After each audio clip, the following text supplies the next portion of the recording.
또 지켜주셨다가 또 이렇게 주님의 몸된 교회로서 같이 모여서 교제하고 무엇보다 하나님을 예배하고 경배할 수 있는 은혜를 또한 오늘 허락해 주셔서 진심으로 감사를 드립니다.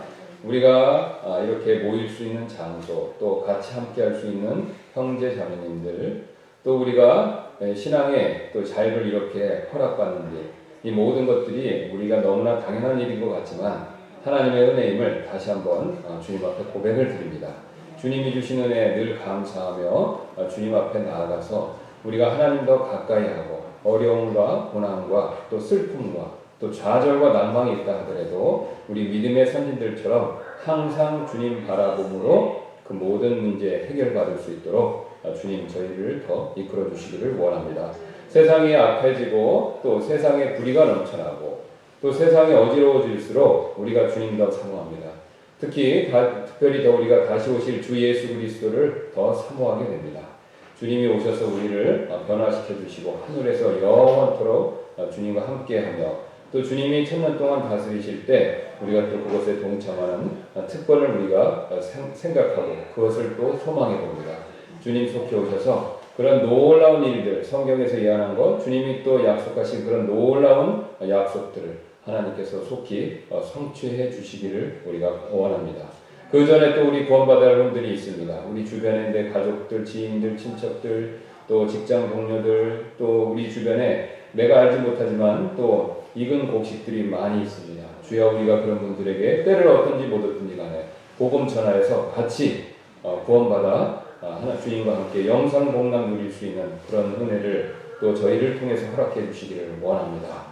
주님 우리가 그런 시간을 갖고자 하오니 또 오늘 이 시간 복을 주셔서 우리가 2000년 전에 사도 바울이 어떻게 그가 주님의 복음을 로마 제국에서 그렇게 놀랍게 능력 있게 또 효과적으로 전했는지 그의 그 지혜를 우리가 배워서 우리도 그렇게 지혜롭게 복음 전하도록 주님 도와주옵소서. 감사드리며 모든 말씀 예수님의 존귀하신 이름으로 기도드렸습니다. 아멘.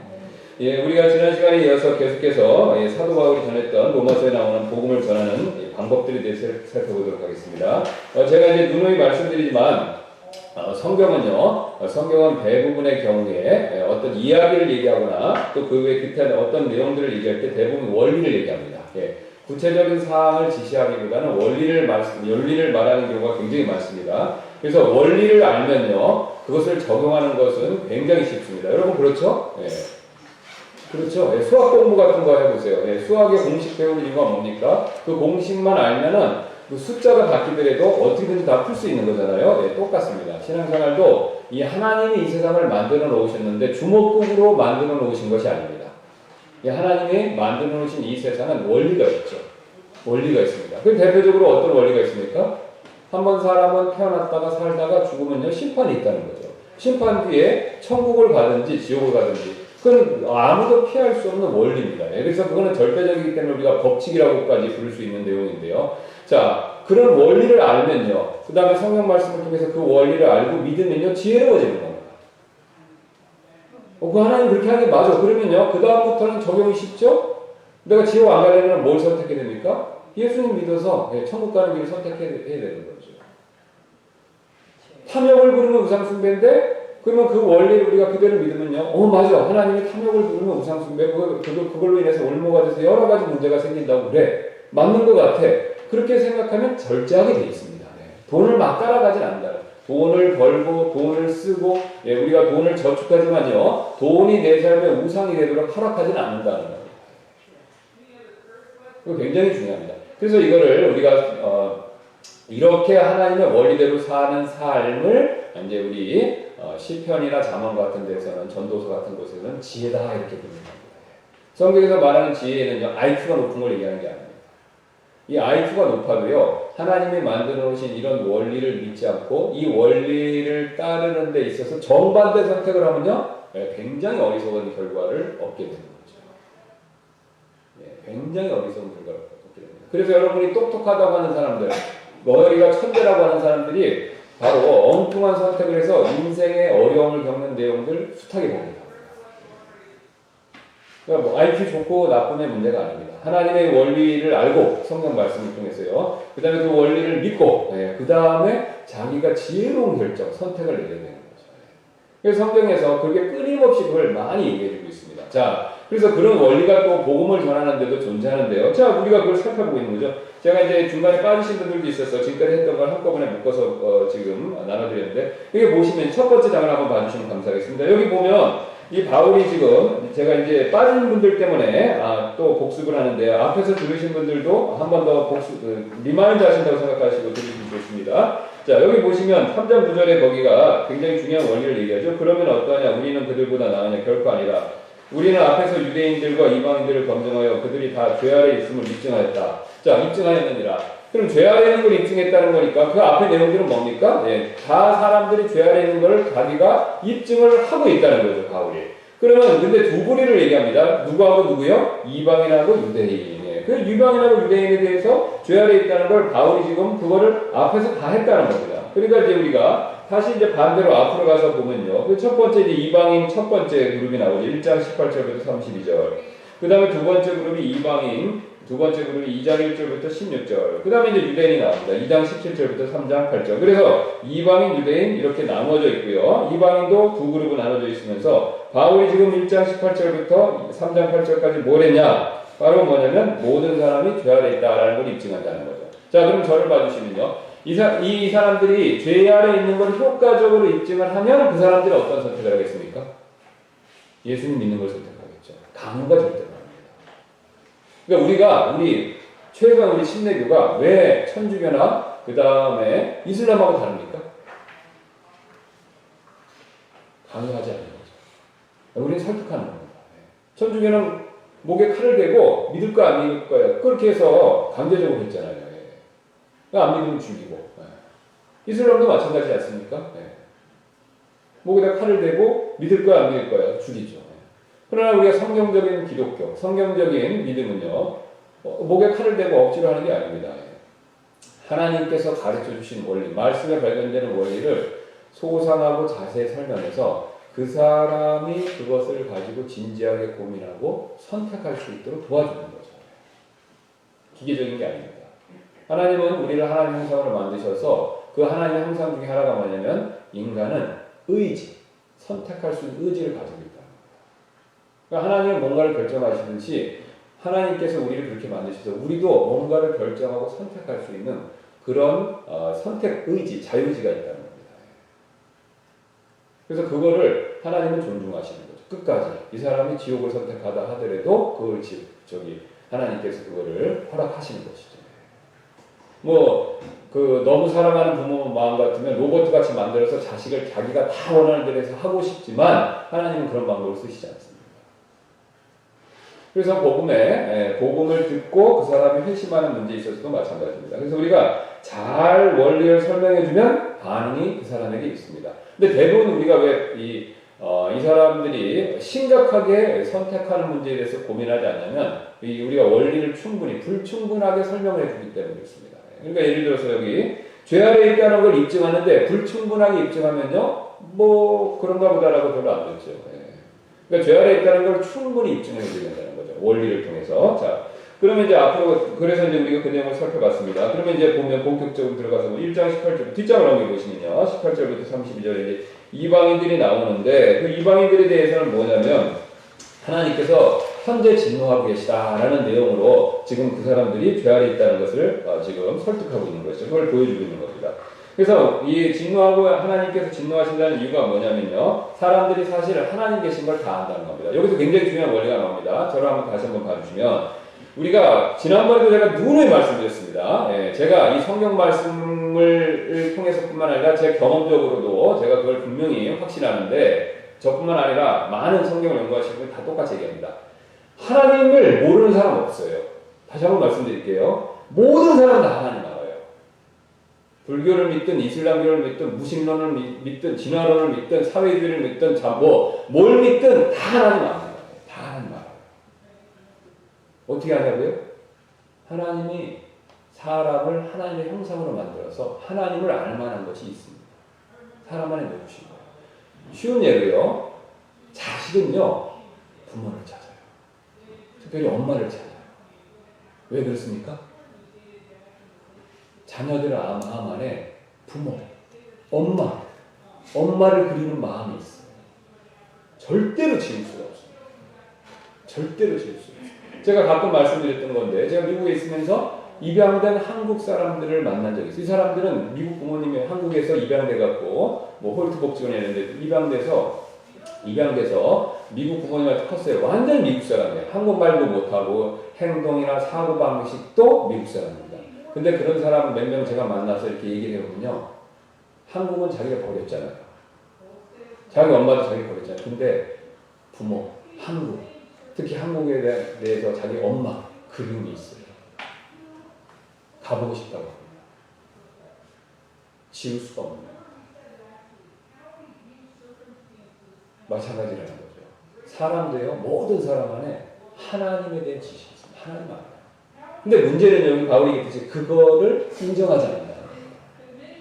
하나님이 있지만, 하나님이 계신 것을 알지만, 정확히 하나님이 계신 것을 알지만, 그래서 하나님께 영화롭게 하고 하나님께 감사해야 되는데, 그걸 안 한다는 거죠. 그걸 의도적으로 안 한다는 겁니다. 자, 그럼 그걸 의도적으로 안 했었을 때 하나님이 어떻게 하시냐? 그래. 그러면 하나님이 내버려 두십니다. 그게 질문이에요. 그러면 하나님을 알고 하나님 영화롭게 하고 하나님 섬겨야 되는데 그걸 적극적으로 안 하는 겁니다. 난 절대 하나님 알지만 안 섬겨. 안 할 거야. 예수님 안 믿을 거야. 이렇게 나오면요. 하나님에 대해서 강력하게 반대를 하면요. 하나님은 내버려 두십니다. 자, 그럼 내버려 두시면 좋을 것 같지 않습니다.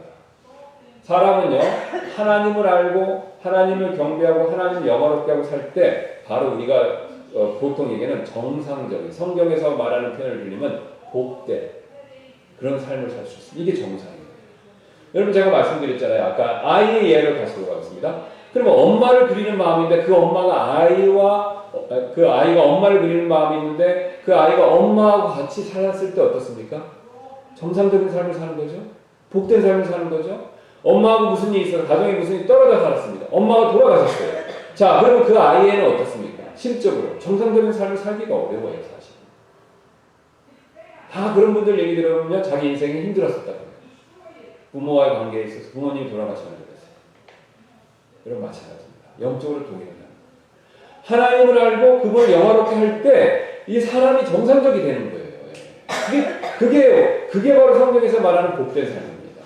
그거 어떻게 하냐고요? 우리가 에덴 동산에 가서 보면요. 에덴에서 바로 아담과 하나님과의 관계에 있어서 아담이 복을 누리고 살지 않았었습니까? 네.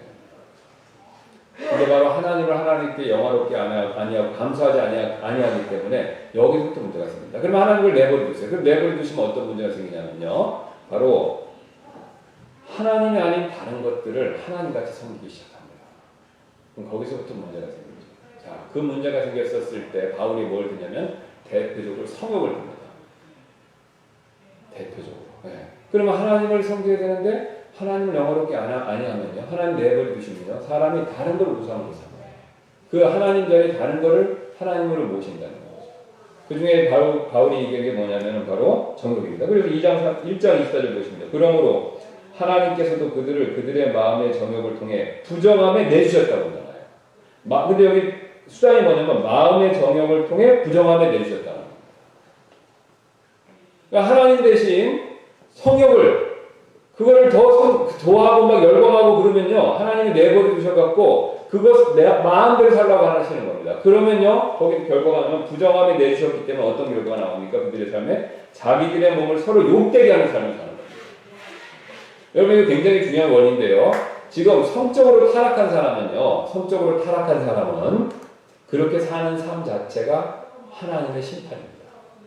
하나님을 내버려 두신 거예요. 왜냐?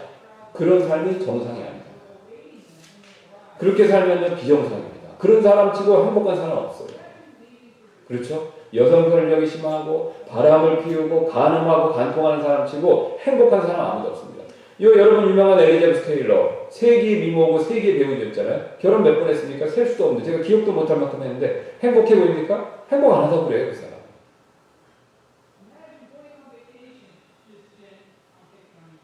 왜냐면요, 비정상이에요. 그게 정상이 아니기 때문에 그렇죠. 세상은요, 지금 말세기 때문에 세상은 그거 괜찮다, 취미다, 문화다, 네. 그렇게 할 수도 있지. 트렌드다. 뭐 그런 얘기를 하지만요. 아닙니다. 이 세상을 만드신 하나님의 관점, 성경의 관점을 봤었을 때는요. 비정상입니다. 비정상이죠. 그리고 비정상이라는 것을 어떻게 하냐고요? 그들의 삶이십니다. 행복하십니까? 행복하세요.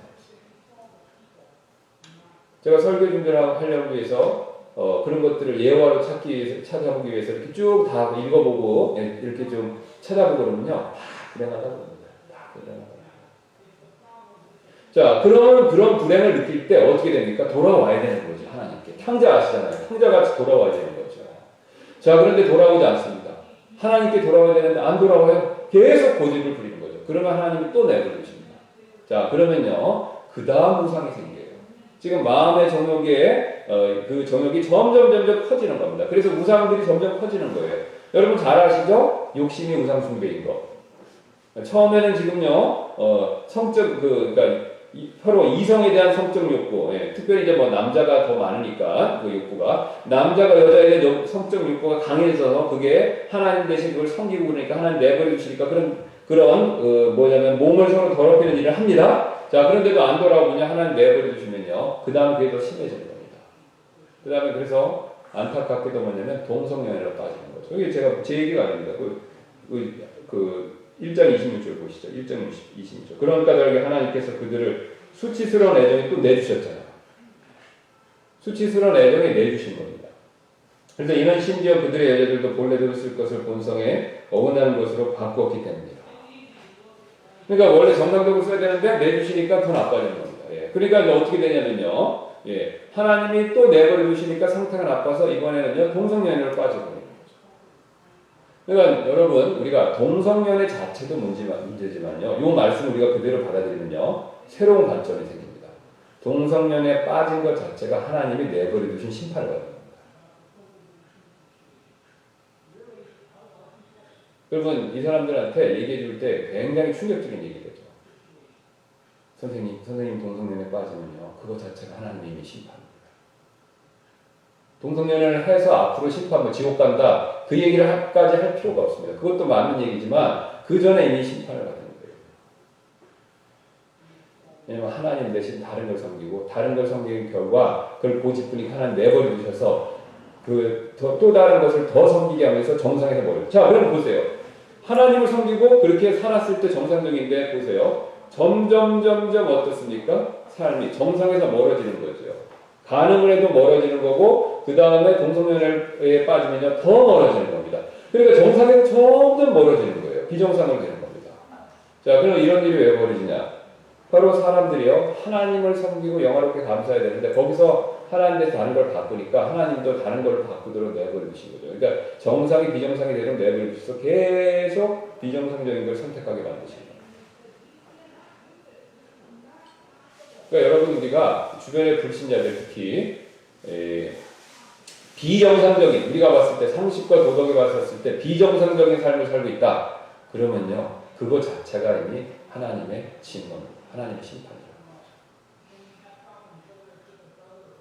자, 그렇게 해서 이제 마지막에 이제 1장 28절. 그러면 이제 포기 안 합니다. 자, 그러니까 여기 28절에 포기하는 모습일까요? 또한 그들이 자기 지식 속에 하나님 두기를 싫어하네. 여전히 하나님 두기를 싫어한다는 거죠. 그러니까 하나님께서도 그들을 버림받은 생각을 또 내버려 주셨죠? 내주셨습니다. 그래서 합당하지 못한 그 일을 행하게 하셨으니 합당하지 못한 일이 뭐냐면 23가지입니다. 그러니까 계속해서 하나님 대신 다른 것들을 섬기는 거죠. 그러니까 마음속 안에 우상들이 늘어나면서 결국은 정상적인 삶에서 계속해서 멀어지는 겁니다. 계속해서. 점점 비정상으로 달려가는 거죠. 그리고 마지막에 이런 고백을 합니다. 30절. 그들이 이런 일을 행하는 자들은 죽어야 마땅하다는 하나님 심판을 압니다. 하나님 심판을 다 알아요. 왜냐하면 하나님 계신 걸 알기 때문에 하나님이 이런 일에 대해서 심판하신다는 걸 다 안다는 거죠. 그리고 같은 일을 행할 뿐만 아니라 그런 일을 행하는 자들을 기뻐한다. 거기 제가 그림이 잘 안 보이는데 동성연애하고 지옥 가겠습니다. 동성연애 지지자들의 시위죠. 여러분 이들이 시위를 해서가 문제가 아니라 동성연애하고 지옥을 가겠다는 선택. 비정상이지 않습니까? 여기 그대로 말씀이잖아요. 이거 제가 지어서 쓴 게 아닙니다. 그 뉴스에 나온 걸 그대로 안 보이시니까 제가 그걸 크게 써서 넣은 건데요. 보세요. 그들이 이런 일을 행하는 자들은 마땅히 죽어야 마땅하다는 하나님의 심판을 알고도 어떻습니까? 같은 일을 행할 뿐만 아니라 그런 일을 행하는 자들을 기뻐한다고 그러죠. 그렇게 하겠다고 합니다. 그렇게 하겠다고 합니다. 공성연행하고 지옥 가겠습니다. 굉장히 안타까운 거죠. 우리는 이렇게 이런 죄에 빠지고 비정상에 빠진 분들에 대해서 안타까운 마음을 가지고 있습니다.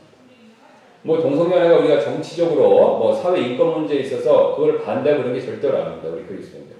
성경적인 그리스도인들은 그분의 영혼 그리고 그분이 그 정도까지 빠진 상태가 안타깝다는 거죠. 그리고 그렇게 된 것 자체가 이미 하나님의 바로 심판이라는 겁니다. 그게 안타깝다는 거죠. 그래서 그분들에게 권면하는 겁니다. 거기에서 나오시고. 자, 그 다음에 이제 두 번째 이방인 보겠습니다. 2장 1절부터 16절. 자, 그러면 이제 보면요. 그 다음에 이제 두 번째 부류가 나오는데 그 사람들은 뭐 동성연애 하거나 뭐 그런 거 하지 않습니다. 그리고 굉장히 도덕적으로 사는 사람들인데 그런 걸 오고 판단하는 사람아. 근데 이 사람은 판단하죠. 여러분 그런 분들 있죠? 남 죄 있는 거 보고 판단하면서 왜 저렇게 살아? 그렇죠. 손가락질하는 분들 굉장히 많죠. 예, 그분들도 굉장히 우리가 봤었을 때 훌륭하고 도덕적이고 바른 사람들 같습니다. 예, 맞죠. 물론 맞습니다. 그래서 바울 시대에도 그런 사람들이 있었습니다. 누구냐면요. 스토아파라고 들어보셨죠. 마르쿠스 아우렐리우스 황제. 이 현재라고 부르죠. 황제인데 철학자입니다. 굉장하죠, 여러분? 철학자가 황제예요. 그러니까 로마를 오현제라고 해서 굉장히 번성하게 됩니다. 그러니까 쉽게 말하면 황제가 사람이 된 겁니다. 그러니까 국민과 나라를 위해서 자기가 정치하는 거죠. 자기의 사적 이익과 자기 정당을 위해 정치하는 게 아니라요. 국민과 나라를 위해서 그렇게 정치를 하는 사람이죠. 철학자니까. 그 당시 그런 사람들이 세네크 같은 사람들. 그런 사람들이 바로 이런 동성연애하는 것들을 그런 것들이 잘못됐다라고 그런 글들이 지금도 있습니다. 자, 그런 사람들이 있어요. 그럼 그런 사람들도 죄하겠다는 걸 바울이 입증해야 되겠죠? 그럼 어떻게 입증하면 오 판단하는 사람아 내가 누구 있는지 변명할 수 없나니 이는 판단하는 내가 같은 일들을 행함으로 다른 사람을 판단하는 것에도 내 자신을 정죄하기 때문이다. 자, 놀라운 얘기를 합니다. 그들도 똑같은 일을 한다는 겁니다. 그럼 굉장히 반박하겠죠? 왜요? 아니 난 동성연애 안 했는데 왜 사도 바울은 당신은 나한테 똑같은 일을 하냐 이거죠. 자, 여기서 굉장히 중요한 내용이 나옵니다. 여러분 죄의 출발은요 마음입니다. 그리고 하나님은요 죄의 출발점에 항상 마음을 먼저 보십니다. 우리 사람은 유한하기 때문에 내 마음도 잘 못 보고요. 남의 마음은 더 못 봅니다. 그렇죠? 여러분 왜 우리가 다른 사람의 표정, 말과 행동에 주목합니까? 그 사람의 마음에 뭐가 있는지 알고 싶어서 그렇죠. 직장에서 인터뷰할 때, 결혼하기 위해서 데이트를 할 때, 어떤 중요한 비즈니스 계약을 할 때 사람들이 알고 싶은 것은요. 그 사람 마음. 이 사람이 성실한지, 이 사람이 정직한지, 이 사람이 나를 사랑하는지, 이 사람이 이 계획을 나를 속이는 사기꾼이 아닌지 그거죠. 근데 사람은요. 그걸 잘 모릅니다. 근데 하나님은 속일 수 있어요. 하나님은 신이시기 때문에 우리의 마음을 꿰뚫어요. 자, 그러면 이제 가는 문제로 가볼게요. 바울이 앞에서 가는 얘기했죠. 근데 성경은요. 놀랍게도요. 이 육체적으로 성적 범죄를 범한 것 자체만을 죄라고 얘기하지 않습니다. 물론 죄라고 얘기죠. 근데 그 성적 범죄가 어디부터 시작했습니까? 마음이죠. 음욕. 거기부터 시작한 거예요. 그래서 하나님은 이거부터 죄를 보시는 겁니다. 제가 한 얘기가 아닙니다. 예수님이 그렇게 말씀하셨죠. 우리 잘 아는 내용인데 5장 28절 한번 보겠습니다. 마태복음 5장 28절. 우리 옛날에 한번 봤던 내용인데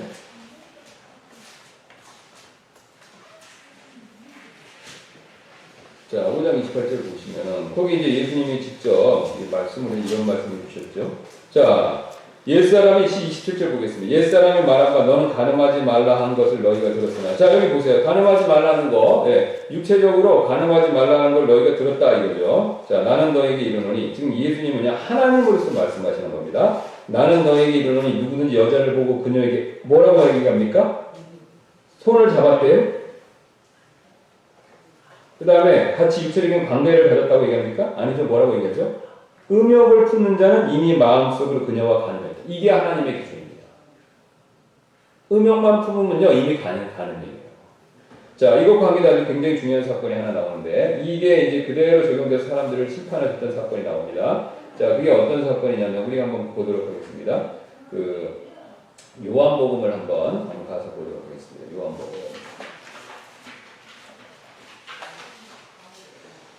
요한복음 우리가 8장 7절부터 보도록하겠습니다. 요한복음 8장 7절부터 보죠.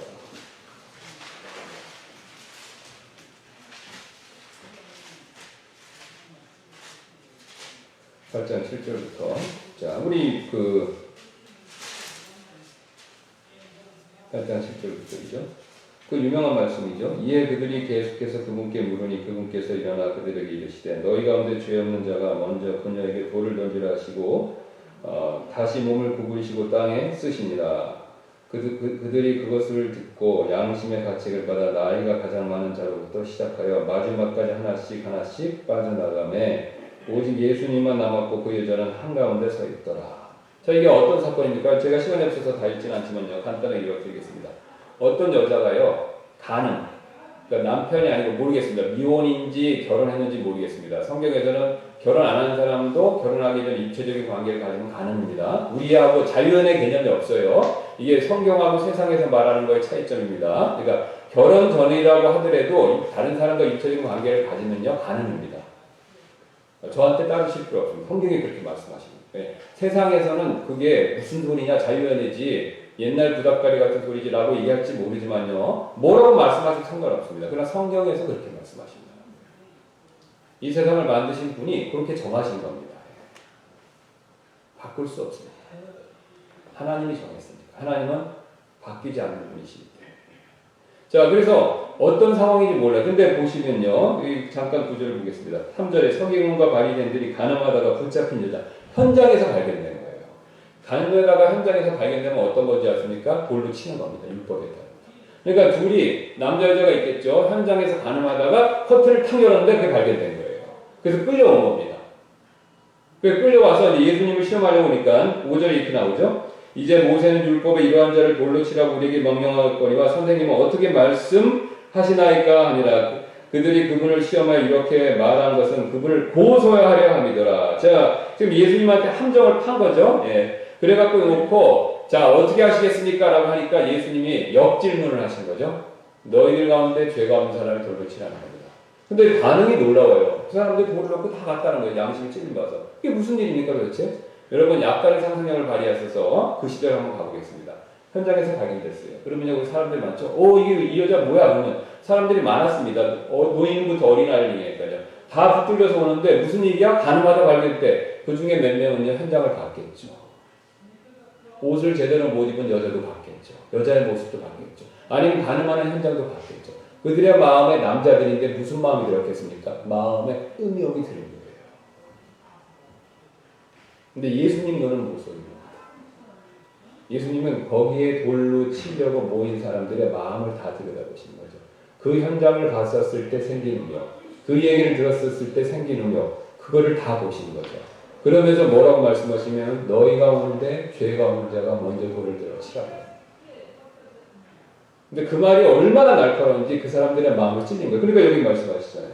그들이 그것을 듣고는 양심의 가책을 받아 나이가 가장 많은 자부터 시작하여 마지막까지 하나씩 빠져나가네. 자기 죄의 찔림을 받은 겁니다. 여러분 다시 로마서로 가면요. 그 다음에 이 내용을 이해하면 우리가 똑같이 쉽게 잘 적용해서 받아들일 수 있죠. 그러니까 판단하는 사람도요. 마찬가지입니다. 누가 돈 많이 이렇게 벌어갖고 부자라고 그래갖고 그 사람 막 굉장히 다른 사람한테 월급 안 주고 착취하고 뭐 그래갖고 돈 욕심 부린다 뭐 부자들 예, 그런 사람들 얘기할 거 없습니다. 그 사람들 그렇게 하면 돈 욕심 때문에 그렇죠. 근데 그거 얘기하는 그 사람도 돈 욕심이 있어요. 근데 하나님은 돈 욕심 자체에 대해서 죄라고 말씀하십니다. 여러분 이 땅에서는 인정 안 할 수도 있습니다. 근데 죽음 이후 심판대 앞에 섰을 때는요, 그때는 강제적이에요. 저항을 못합니다. 하나님 앞에 아무런 반항과 저항과 그 다음에 불평과 원망 이런 거 못한다는 거예요. 사람이 또 굉장히 이상한 특징이 있습니다. 여러분 사람이요 죽음 앞에 서면요 칼과 총과 같은 여기다 딱 대면 꼼짝 못해요. 이 영화 같은 데 보면 누가 나를 이렇게 딱 죽이려고 사형시키려고 딱 하면요 내 생각 같아서는 내가 막 저항하고 싸우고 끝까지 싸울 것 같은데 그렇지 않습니다. 죽음 앞에 서면요 그 죽음의 공포에 엄습돼서 사람은요 도살장에 끌려가는 송아지나 다른 짐승들처럼요 아무 저항 못해요. 하나님의 심판 앞에서는 더 마찬가지라. 하나님 앞에 사람은 아무것도 아닙니다. 먼지죠. 벌레예요. 흙으로 와서 흙으로 자라. 단지 큰 소리 칠 수 있는 건 하나님이 우리에게 자유를 주셨고 살아가는 동안 하나님을 오래 참고 기다리시기 때문에 그래서 우리가 마음대로 살고 큰 소리 치고 때때로 하나님을 저주하고 욕하고 다른 종교를 믿고 하나님을 거부하는 일까지 하지만요 죽음 이후에 소용없습니다. 여러분 여기에 지혜가 있습니다. 제가 초대 말씀드렸듯이 지혜로운 사람은요 이 경고를 믿고 잘 고민하고 선택해요. 자, 그리고 본문으로 가면 제가 그 얘기를 하는 게 아니라 보세요. 자, 그러나 그런 일을 행하는 자들에게 하나님의 심판이 진리되는 것을 우리가 확신한다는 거죠. 자, 그래서 그도 결국은 같은 일을 한다는 겁니다. 마음으로 똑같이 죄 있는 거예요. 누구 돈 많이 벌어갖고 뭐 돈 갖고 사차고 얻는다. 그건 자기도 돈 욕심 있는 거예요. 누가 성적으로 타락하고 그랬다. 그건 자기도 다 그 성적인 욕구가 있는 겁니다. 자기도 다 그런 거죠. 그런 일을 행하는 자들은 그 자들에게 하나님 심판이 진리되는 것을 우리가 확신하노라. 자 보세요. 3절. 오 그런 일을 행하는 자들을 판단하고도 같은 일을 행하는 사람은 내가 하나님의 심판을 피할 줄 생각한다. 장차 앞으로 심판이 있다. 지금 당신이 겉으로는 안 했지만 여기 아까 붙잡힌 바리새인들이요. 그 남자들과 예수님이 가늠한 여자 체포한 사람들 그 사람들 물리적으로 그 여자가 가늠하는지도 안 했어요. 그 자리에서. 그렇죠? 안 했습니다. 네. 그런데 간음의 정욕을 부은 건 똑같은 거예요.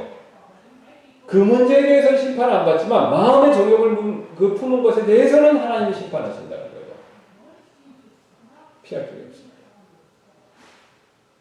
그리고 다른 죄를 짓죠. 그 여자가 간음하는 죄를처럼 그런 간음하는 죄는 짓지 않는다 하더라도 또 다른 우리가 짓는 죄가 있죠. 우린 비밀스럽게 짓습니다. 저를 포함해 모든 분들. 그렇죠? 네, 우리 자신과 내 주변 사람을 속일 수 있어도 하나님은 못 속이죠. 그게 문제예요. 그게 문제. 자, 그러면서 이렇게 말씀하시죠. 하나님의 선하심이 너를 인도하여 회개함을 알지 못한 채. 그럼 하나님이 지금 내버려 두시는 건요. 회개할 기회를 주시는 거예요. 아까 제가 앞에서 말씀드렸듯이. 잘해서가 아닙니다. 잘해서가 아니에요. 아까 그 돌을 들려고 했던 사람들이 잘해서가 아니라 그 사람들한테 회개할 기회를 주시기 위해서 하나님이 잠깐 기다리신다는 거죠. 최대한 죽을 때까지. 그러나 2장 5절 이렇게 말씀하시죠. 다만 내가 내 강팍함과 뉘우치지 아니하는 마음에 따라 진노의 날 곧 하나님의 의로운 심판이 나타나는 그날에 닥칠 진노를 내게 쌓으리이다. 하나님 눈 감고 계신다는 게 아닙니다. 그 죄에 대해서 알고요. 그것에 대해서 진노하시고 그 진노를 쌓아놓고 계신다는 겁니다. 그리고 그래서 성경은요. 이 진노를 컵에 담아놓은 그릇 묘사를 하는데요. 자, 컵에 담아놓은 그릇 묘사를 합니다. 여기 다 차면 쏟아붓잖아요. 더 찰 수 없듯이. 마찬가지입니다. 우리의 각각 지은 일에 대해서 하나님이 진노를 계속 쌓고 계신 거예요. 그래갖고 이게 다 찼었을 때 쏟아붓는 거죠. 어쩌면요. 우리가 우리가 왜 80세에 죽고 왜 70세에 죽냐면요. 어쩌면요. 이 말씀에 근거하면요. 진노가 다 찰 때까지만 사는 겁니다. 어쩌면. 그럴 수도 있어요. 진노가. 그럼 다 찼을 때 하나님 부으시니까. 그러니까 우리가 그런 얘기도 많이 하지 않습니까? 이게 뭐 100% 맞는 얘기는 아니지만 죄 많아지면 빨리 죽는다. 경험적으로 우리가 아는 거죠. 예. 그만큼 진노를 많이 쌓았기 때문에 더 쌓을 필요가 없으니까 하나님이 데려가실 수도 있습니다. 죄를 많이 지는 사람이 오히려 장수하는 사람도 있습니다. 예외적으로. 예. 그러나 대부분은 죄 많이 지는 사람들이 빨리 가죠. 자, 그러면서 이제 하나님이 심판하시는 내용을 2장 6절부터 그다음 11절까지 말씀하시죠. 행위대로 그대로 갚아주십니다. 예, 봐주시는 게 없다는 거죠. 예, 봐주시는 것이 없습니다. 그 다음에 우리가 행위대로 하나님이 지은 것들을 다 심판하시고 그 다음에 이제 우리 마음속으로 지은 죄들도 여기 보시면 다 나오잖아요. 2장 15절 16절 14절부터 보겠습니다. 율법을 소유하지 않은 이방인들이 본성을 통해 율법 안에 들어있는 것들을 행할 때는 이런 사람들은 율법을 소유하지 않아도 자기에게 율법이 되나니. 자, 이게 뭐냐면요, 사람 마음에 도덕심이 다 있다는 겁니다. 도덕적 본성이 있다는 거예요. 이걸 도덕법칙이라고 하고, 이거는 이제 우리가 법학에서는 자연법이라고 부르는 거죠. 뭐 용어의 어쨌든 개념은 똑같습니다. 사람이 본성적으로 뭐가 옳고 그른지 다 안다는 거예요. 거짓말하면 안 된다, 부모 공경하지 않으면 안 된다, 그 다음에 욕심 부리면 안 된다, 그 다음에 우리 다른 사람 죽이면 안 된다. 이거 다 안다는 겁니다. 다 알고 있다는 거죠. 본성을 다 갖고 있습니다. 10계명에 그 계명이 없다 하더라도요, 사람은 다 알고 있다는 거예요. 그것만 있습니까? 15절에 이런 사람들은 또한 자기 양심이 증언하며. 자, 양심은 뭐냐면요, 잘못한 것을 했었을 때 마음에서 잘못한 것을 말해주는 어떤 알지 못하는 기능이죠. 그렇죠? 자, 우리가 옛날에 어렸을 때 그런 적 있잖아요. 사탕이 든 거 그렇게 몰래 딱 먹고 싶어서 딱 훔쳐서 먹었어요. 그럼 이거 딱 집을 때 어떻습니까? 아, 그러면 안 되는데, 그거 있죠. 그 몰래 그리고 먹고 나서도 아, 이거 잘못했는데, 이 찔리는 게 있다는 거죠. 그런 마음이 우리에게 있습니다. 있어요. 양심이죠. 근데 그걸 이렇게 얘기하죠. 그 바울이 잘 얘기하고 있습니다. 또한 양심이 증언하면 자기 생각들이 서로 고소해요. 변명하는 가운데 자기 마음속에 기록된 율법의 행위를 보이느니라. 그러니까 마음 안에 법정이 벌어지는 겁니다. 여러분 죄 짓고 나면 그러시잖아요.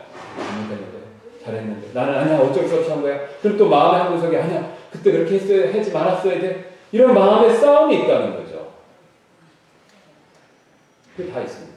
근데 그거를 결국 우리가 억누를 수 있고 시간이 지나면 기억 못할 수 있지만요, 하나님의 심판석 앞에 섰었을 땐 하나님의 그걸 레코드 틀어주듯이 아니면 비디오 틀어주듯이 그거를 다 재현해낸다는 겁니다. 그거를 다 재생한다는 거죠. 거기 제 얘기가 아니죠. 여기 2장 16절 이렇게 나오죠. 이런 심판은 하나님께서 나의 복음대로 예수 그리스도로 말미암아 사람들의 은밀한 것들을 심판하실 그날에 이루어지리라.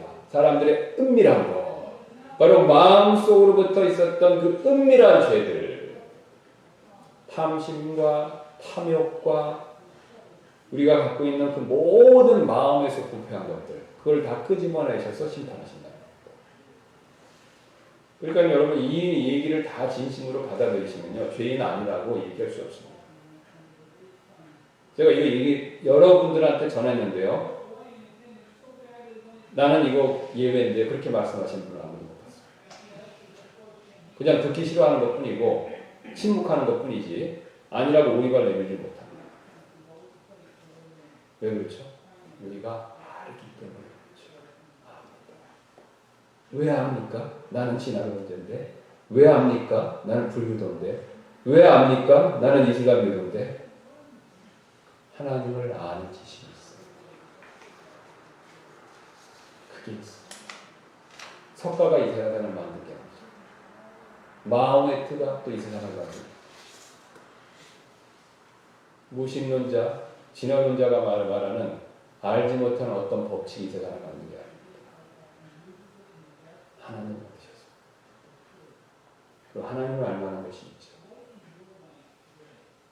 그게 작동합니다.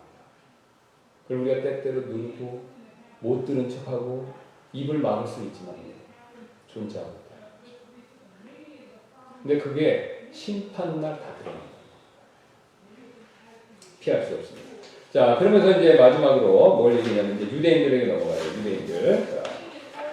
자, 보라 내가 유대인이라 불며 율법에 안주하고 하나님을 자랑하며 율법에서 가르침을 받아 그분의 뜻을 알고 훨씬 더 뛰어난 것들을 입증하며. 자, 그래서 뭐냐면 이제 유대인들에 대해 얘기하는데 굉장히 중요합니다. 유대인들에 대해서 왜 중요한 이유가 있냐면요, 여러분들 들어보신 적이 있으실지도 모르겠는데 이 전 세계에서 가장 종교적인 열심이 뛰어난 사람들 꼽으라면요, 유대인 꼽습니다.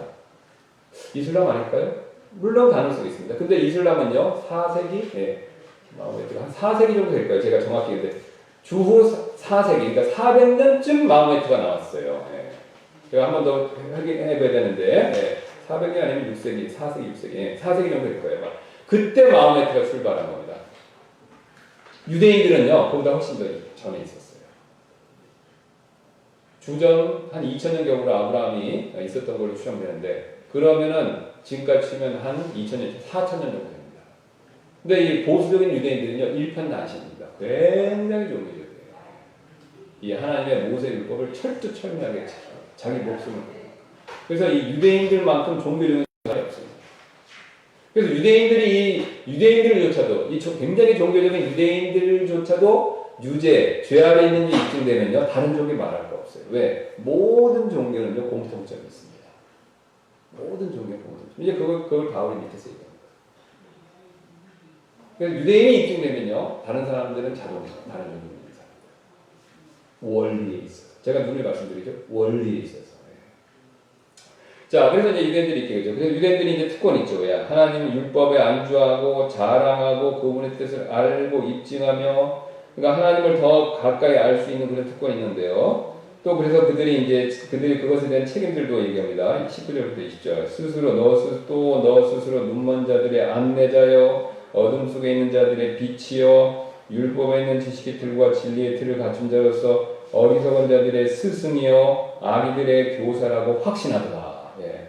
그러니까 지금 다 뭡니까? 안내자, 빛, 스승, 교사. 그러니까 그 얘기는 뭡니까? 굉장히 책임이 많다는 거죠? 예. 굉장히 책임이 많다는 겁니다. 예. 자, 그런데 죄 아래 있는 걸 21절 이렇게 있죠. 그런즉 다른 사람을 가르치는 내가 내 자신을 가르치지 아니하느냐? 사람이 도둑질해서는 안 된다고 선포하는 내가 도둑질하느냐? 도둑질 안 한다고 그러는데 도둑질 한다고 얘기하죠. 그게 무슨 소리입니까? 예. 여러분, 그 도둑질의 정의를 또 우리가 잘 살펴봐야 되는데요. 자, 제가요, 여기 있는 걸 훔쳐도 도둑질입니다.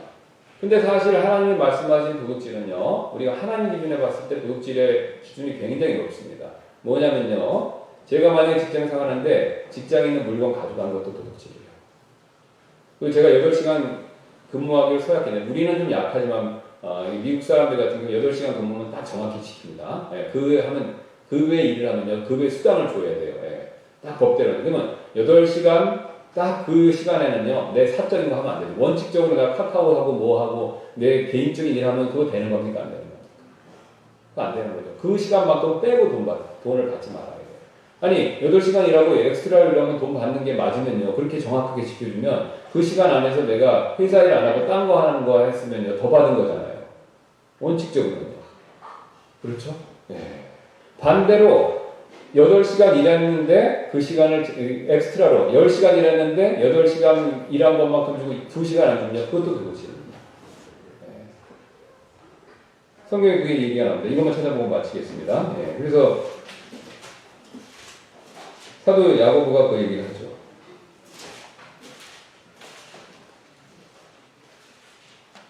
야고보서 5장 4절.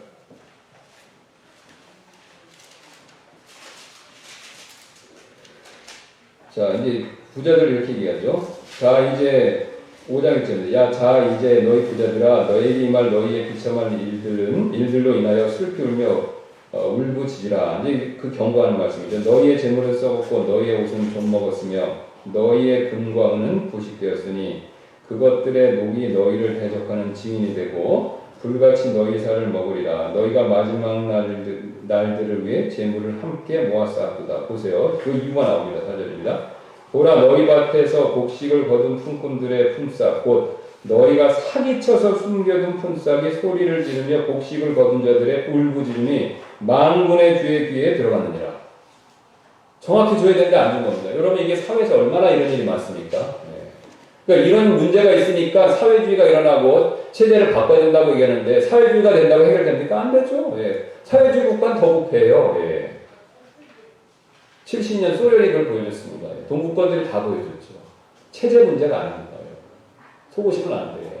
체제를 바꾼다고 바뀌어지는 아니죠. 왜요? 마음의 문제예요. 마음으로부터 이런 욕심 때문에요, 사람들한테 줄 거 안 주는 거죠. 마음의 문제입니다. 네, 마음의 문제. 그래서 바리새인들도 똑같이 걸리는 겁니다. 내가 도둑질하지 말라고 했는데 그가 도둑질했다는 겁니다. 네, 그걸 얘기하는 거죠. 자, 시간이 되었기 때문에 우리가 여기까지 살피고 그 다음에 다음 시간에 이어서 마무리하도록 하겠습니다. 기도하고 마치도록 하겠습니다. 감사합니다. 하나님께서 오늘 또 이 말씀을 통해서 우리 자신이 얼마나 하나님 앞에 죄인인가를 생각해 볼 수 있는 시간을 주셔서 감사를 드립니다. 이렇게 큰 죄인이지만 예수 그리스도를 통해서 우리를 구원해 주시고 하나님 앞에서 의롭다 인정해 주시니 너무나도 감사를 드립니다. 이것이 우리에게 작게 보이고 이것이 우리에게 지금 소중하지 않은 것 같이 보일 수 있지만 우리가 주님 앞에 죽음 이후에 천국에서 하나님의 영생 복락을 누릴 때 천국에서 썼을 때 이것이 얼마나 큰 복인가를 우리가 다시 한번 깨달을 수 있을 것입니다. 바울은 그것을 알았기에 이 복음의 목숨을 걸었고 또 하나님의 의롭게 여기심에 대한 그 귀중한 가르침을 자신의 목숨을 바치면서까지 그것을 전했습니다. 주님 우리가 그 소중함을 알고 감사하고 또 다른 사람들에게도 전할 수 있도록 저희를 격려하여 주옵소서. 감사드리며 모든 말씀 예수님의 존귀하신 이름으로 기도드렸습니다. 아멘. 네, 하셨습니다.